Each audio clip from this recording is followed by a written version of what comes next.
ना सोने का कोई महल, ना हीरो का मुकुट और ना ही कोई राजसी सिंहासन। तो फिर भी पूरी सृष्टि आखिर किसके नाम से कांपती है? ये एक बड़ा सवाल है। क्यों एक ऐसा भगवान जो शमशान में रहता है, शरीर पर भस्म लगाता है और जिसके गले में सांप हैं, वो सबसे शक्तिशाली माना जाता है?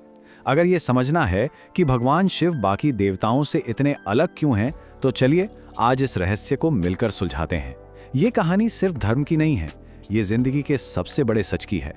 देखिए, जब हम देवताओं की कल्पना करते हैं तो क्या दिखता है? अक्सर सोने के महल, चमकचमाते वस्त्र और हर तरह का ऐश्वर्य।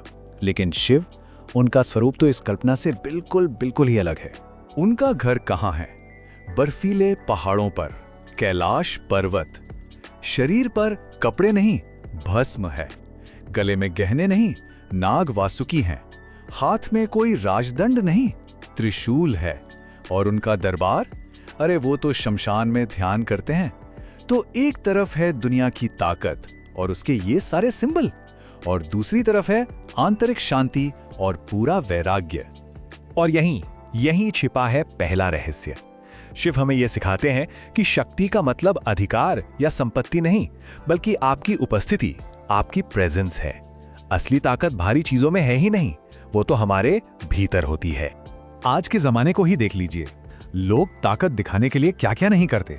महंगी गाड़ी, ब्रांडेड कपड़े, सोशल मीडिया पर लाखों फॉलोअर्स, ये सब कुछ बस बाहरी दिखावा है।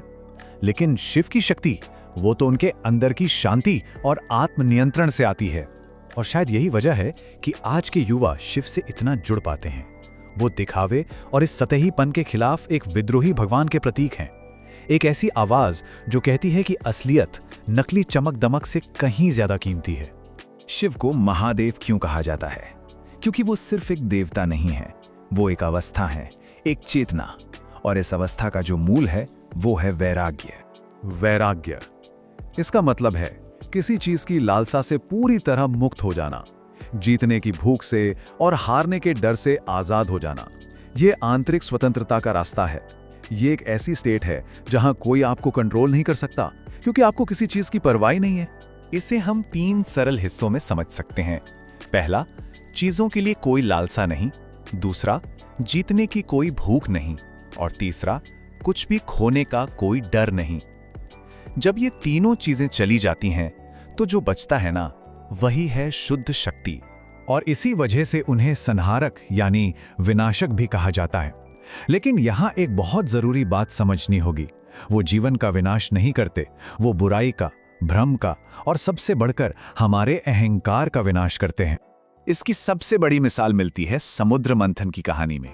जब ब्रह्मांड को बचाने के लिए वो भयानक विष निकला, तो सारे देवता पीछे हट गए। तब शिव ने उस विष को पीकर अपने कंठ में रोक लिया, पूरी सृष्टि को बचा लिया और नीलकंठ कहलाए। सोचिए, बिना किसी पहचान या क्रेडिट की चाह के इतना बड़ा बलिदान। आज की दुनिया में भला ऐसा कौन करता है, जहां हर कोई अपने काम का क्रेडिट चाहता है?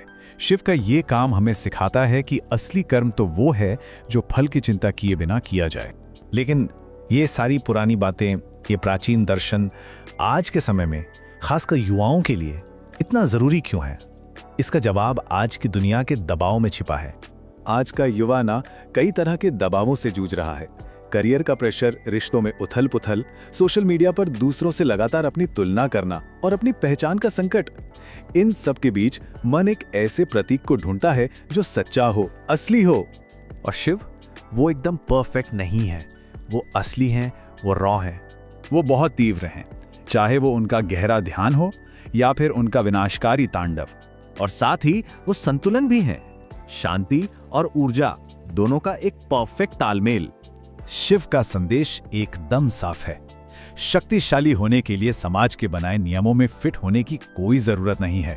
कोई अलग हो सकता है, कोई सरल हो सकता है, कोई अंतर्मुखी हो सकता है और फिर भी सबसे शक्तिशाली बन सकता है। यही कारण है कि आज टैटू कल्चर में सबसे ज्यादा किसका चेहरा दिखता है? शिव का, क्योंकि वो विद्रोह और आध्यात्मिकता का एक परफेक्ट मिक्स है। तो अंत में हम उस परम सत्य पर आते हैं कि शिव की असली शक्ति वो आखिर छिपी कहाँ है। शिव की असली शक्ति ना तो उनका त्रिशूल है और ना ही उनकी तीसरी आंख। उनकी असली शक्ति है उनका अपने ऊपर पूरा नियंत्रण।